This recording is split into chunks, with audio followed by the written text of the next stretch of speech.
3 ans de guerre, 150 000 morts, 2,5 millions de réfugiés et pas la moindre solution en vue.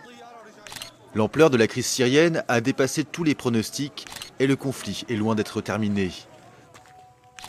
Mais comment expliquer une telle situation? Comment le soulèvement pacifique du printemps 2011 s'est-il transformé en un bain de sang généralisé? Pour comprendre, il faut passer en revue les différentes facettes de la crise. Le conflit en Syrie est d'abord une guerre civile. D'un côté, les rebelles, principalement des sunnites, la communauté majoritaire en Syrie. Ils occupent le nord, la banlieue de Damas et des zones rurales, au sud et au centre du pays. De l'autre côté, les loyalistes, qui s'appuient sur la communauté alaouite, une secte dérivée du chiisme dont le clan Assad est issu. Ils tiennent les grandes villes, dont la capitale, et la plaine côtière, une zone de peuplement alaouite. Les forces pro-régime se sont récemment emparées du Kalamoun, une montagne en lisière du Liban. Les insurgés ont répliqué en pénétrant au nord de Latakié. Ailleurs, le front est à peu près stable. Mais très vite, cette guerre civile a été instrumentalisée par de multiples pays qui ont fait de la Syrie un champ de bataille par procuration. Premiers acteurs de cette internationalisation, les puissances occidentales, qui sont les parrains de l'opposition. Les États-Unis et les grands pays européens épaulent la coalition nationale syrienne, la principale formation anti-Assad. Lancée fin 2012, la CNS est reconnue par une centaine de pays comme le seul représentant du peuple syrien. Mais le soutien occidental, essentiellement diplomatique, n'a jamais permis à la CNS de s'ériger en une véritable alternative au régime Assad. Les financements restent insuffisants, les livraisons d'armes se font au compte-gouttes, et les États-Unis ont toujours refusé l'option militaire, notamment après l'attaque chimique contre la banlieue de Damas en août 2013. Deuxième vecteur d'ingérence, la Chine et la Russie, qui sont les protecteurs du régime Assad. Ces deux membres du Conseil de sécurité de l'ONU ont bloqué à 3 reprises des projets de résolution hostiles à Damas.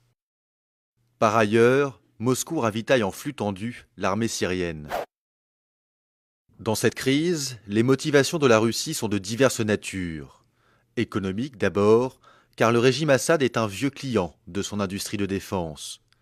Militaire ensuite, avec le port de Tartous, qui constitue sa toute dernière base en Méditerranée. Mais aussi et surtout géopolitique, car le Kremlin a très mal vécu l'intervention de l'OTAN en Libye en 2011, qui était censée se limiter à la protection des civils et qui a abouti au renversement de Kadhafi. Hors de question pour Vladimir Poutine de laisser ce scénario se répéter, surtout dans une vieille zone d'influence comme la Syrie. C'est ainsi que le soulèvement anti-Assad est devenu la proie d'un nouvel affrontement entre Est et Ouest. Troisième intervenant étranger dans le conflit syrien, les monarchies sunnites du Golfe, et notamment l'Arabie saoudite. Riyad a vu dans la révolte syrienne l'occasion d'affaiblir son adversaire numéro 1, l'Iran, le géant chiite dont le régime Assad est le principal allié au Proche-Orient. L'Arabie saoudite, mais aussi le Qatar, ont multiplié les livraisons d'armes à des brigades rebelles via la Jordanie et la Turquie. Parallèlement, des donations privées ont afflué grâce à l'activisme de cheikh salafistes basés au Koweït.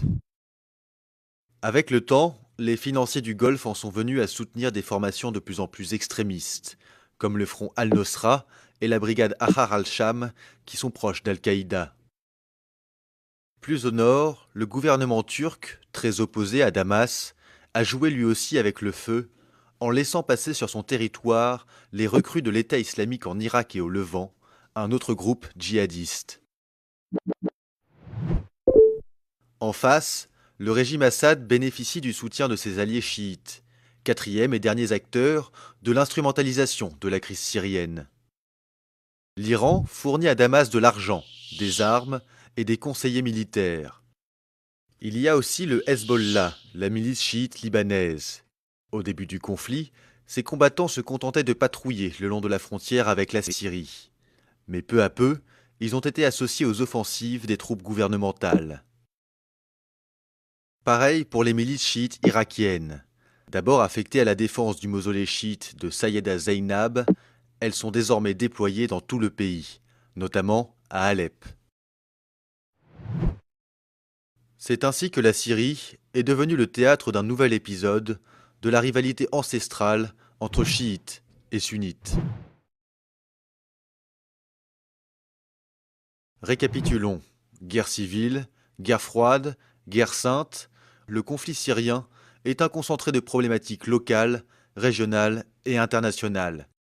Un casse-tête qui semble pour l'instant impossible à résoudre.